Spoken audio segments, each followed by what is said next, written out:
am Kevin and am from the Management Study Guide's content team. In this course, we will learn in detail about non-governmental organizations, NGO management. Let's get started.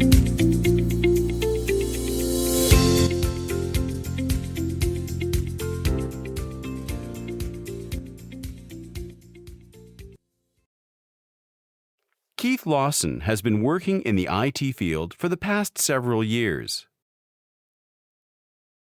He then joins We Care, an NGO or non-governmental organization that focuses on uplifting women and children. Keith is confident that his experience will prove to be useful to him in discharging his duties as a senior project manager. However, he soon realizes that only his enthusiasm or his past experience is not enough to help him excel in his present job role. Just like Keith, many people believe that NGO management is similar to management in any for-profit organization. They fail to realize that an NGO has its own set of unique challenges and management strategies. Course objectives. Explain the advent of NGOs. Describe the objectives of NGOs. Explain the classification of NGOs. Explain the management structures in NGOs. Explain the need of core principles for NGO management. Describe role of public relations in NGO management. Describe ethics and professionalism in NGO management. Explain the sources of NGO funding. Explain measuring social return on investment, SROI. List tips for effective NGO management.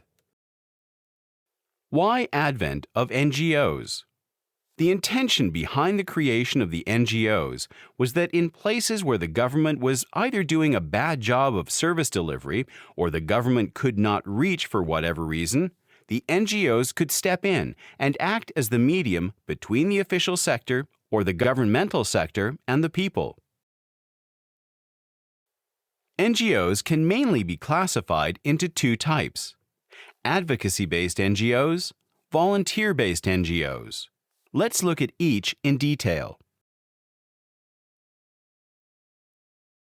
NGOs often have a mix of strategies to promote public welfare.